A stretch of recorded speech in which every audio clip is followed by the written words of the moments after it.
Have you ever wondered how someone can consume over 10,000 calories a day and not just survive, but thrive? What's behind the imposing bodies of sumo wrestlers? What risks do they face? We're not talking about simple dishes here. This is a process blending tradition, strategy, and a brutal dose of excess. Let's dive into the secret kitchens of the sumo stables. Sumo wrestlers, known as rikishi in Japan, are not only athletes of immense strength, but also masters of a unique diet that has evolved over centuries to transform them into the colossi we see on the dohyo, the sacred sumo ring. Their diet isn't mere gluttony, as some might imagine, but a carefully crafted strategy to maximize weight, strength, and endurance, all while maintaining a surprising balance of metabolic health. Life as a rikishi revolves around discipline, physical endurance, and, most importantly, strategic eating. Their daily routine isn't just about training, it's a carefully designed cycle of exertion and consumption, ensuring their bodies grow massive and powerful. The day begins before sunrise, around 5 a.m., in the communal stables called heya, where wrestlers live like warriors in a monastery. Training, or keiko, lasts 4 to 5 hours and is brutally intense. Wrestlers perform shiko, the ritual leg lifts, teppo, the striking wooden posts, and endless mock bouts known as moshiai. This grueling session can burn thousands of calories, with wrestlers sweating off 11 to 15 pounds of body weight before their first meal. And then comes the feast. Around noon, rikishi replenish everything they lost, and more. In his first meal, they eat their signature dish, chankonabe, which is served with mountains of rice and liters of beer or water. This meal alone can reach 7,000 calories, and after consuming it, wrestlers follow an essential ritual, a long nap. Unlike other athletes who eat to fuel performance, sumo wrestlers eat to grow. Sleeping after such a massive intake ensures calories turn into bulk rather than being burned off, a crucial factor in maintaining their 260 to 440 frames. The afternoon is lighter, spent on stable chores, media appearances, or light rest. But as dusk approaches, it's time for another enormous meal, often surpassing 3,000 calories, before heading to bed for a deep, restorative sleep. This relentless cycle repeats 6 days a week, intensifying before tournaments. The combination of fasting, extreme exertion, overeating, and strategic rest is what transforms slim recruits into colossal warriors in just a few years, though not without consequences in the long run. While sumo wrestlers eat a variety of foods, 3 staples dominate their daily meals: chankonabe, rice, and protein-rich dishes. At the heart of every sumo stable is chankonabe, a towering hot pot packed with protein and vegetables. More than just food, it's a daily ritual, cooked in massive pots to fuel an army of wrestlers. Unlike most Japanese dishes, chankonabe has no set recipe, making it endlessly customizable. Its rich broth, usually chicken-based or made with dashi, seaweed, and bonito flakes, is loaded with proteins like chicken, pork, fish, and tofu, plus hearty vegetables like cabbage, mushrooms, and daikon radish. Seasoned with soy sauce, mirin, and sake, it's as flavorful as it is filling. But what truly makes chankonabe a sumo staple is the sheer quantity. Wrestlers devour 5 to 10 bowls per meal, often adding rice or noodles to soak up every last drop. This powerhouse dish helps them hit 7,000 to 10,000 calories daily, ensuring they don't just maintain their weight, they grow even bigger. On the other hand, white rice, a Japanese staple for centuries, is a sumo wrestler's ultimate carb source. More than just food, it's fuel, providing sustained energy and aiding weight gain. A rikishi can devour 5 to 10 bowls per meal, adding up to several kilos daily.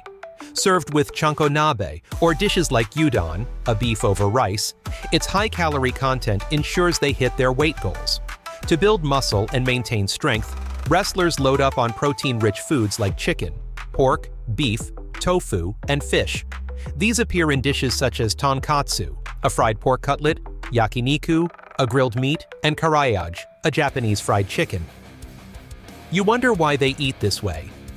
The sumo diet isn't just about what they eat, it's about how and why. Skipping breakfast is strategic. Wrestlers train from 5 a.m. on an empty stomach, slowing metabolism and building extreme hunger for their first massive meal at noon. Afterward, A 4-hour nap ensures calories store as fat instead of burning off. Dinner is equally indulgent, followed by rest to maximize weight gain. This method isn't random, it's a winning formula. Extra weight lowers their center of gravity, making them harder to push out of the dohyo. Mass increases force and strength, helping overpower rivals. Sheer size alone can intimidate opponents, adding a psychological edge. Plus, a thick fat layer absorbs brutal impacts, improving durability. Finally, the high-calorie intake ensures a steady energy supply, fueling the grueling daily training sessions and sustaining performance through the exhausting 15-day tournaments, where endurance can make all the difference. In sumo, weight isn't a burden, it's a weapon. Yet, it's not all fat.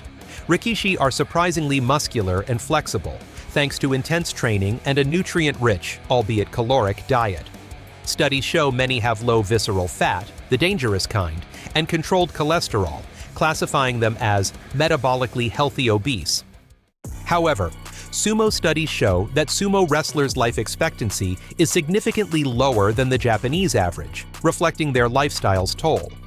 While Japan boasts a life expectancy over 84, one of the world's highest, studies estimate Rikishi live 60 to 65 years on average, about 20 years less. This gap stems directly from their hypercaloric diet, extreme weight, and physical stress. While sumo's high-calorie diet and intense routine create dominant wrestlers, they also pave the way for serious health issues post-retirement. Type 2. Diabetes is common, consuming 7,000 to 10,000 calories daily, packed with rice, fried foods, and beer, overwhelms the pancreas, leading to insulin resistance. Heart disease is another major risk. Though active wrestlers carry mostly subcutaneous fat, their hearts work overtime to support their massive frames. Over 50% of retired rikishi suffer from hypertension, with strokes and heart attacks being leading causes of early death. Joint damage is inevitable. Years of carrying hundreds of pounds wreck knees, ankles, and hips, causing severe osteoarthritis.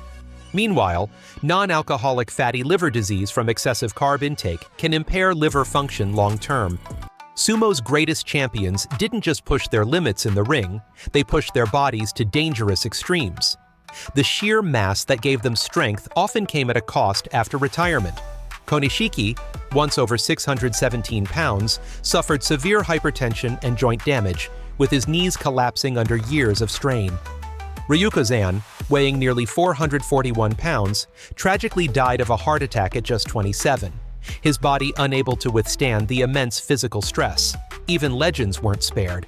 Takanohana Koji, a dominant yokozuna, developed diabetes and crippling osteoarthritis, requiring multiple knee surgeries after years of consuming massive calorie loads.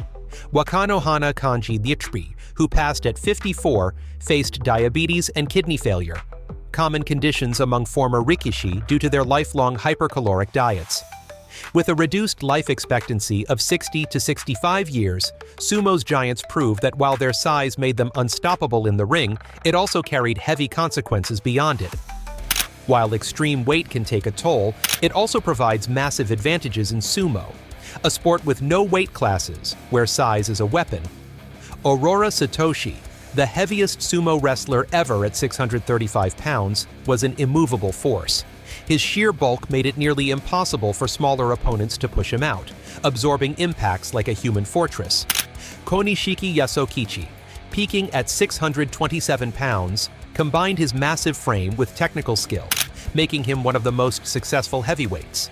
His low center of gravity made him nearly unshakable, and he used brute strength to overpower rivals, coming close to achieving yokozuna status. Takamisugi, at 630 pounds, exemplified extreme intake, reportedly consuming 65 bowls of chankonabe in one sitting, fueling a level of mass that made him a formidable opponent.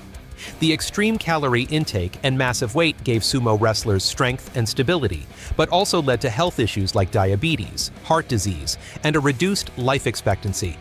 While some, like Konishiki, adapted after retirement, others couldn't escape the toll of their excessive lifestyle. In conclusion, the routine, life expectancy, and health issues of sumo wrestlers paint a picture of contrasts. Elite athletes living at the edge of human limits, paying a steep price for their greatness. These titans don't eat to live, they eat to win each bout. But we've also seen the consequences of this calorie-laden path. Now that you know the hidden power behind their colossal figures, one question lingers. How far could a diet like this take you? If you enjoyed this video, don't forget to leave your like, comment, and subscribe to the Sumo Spirit channel for more content. See you in the next video.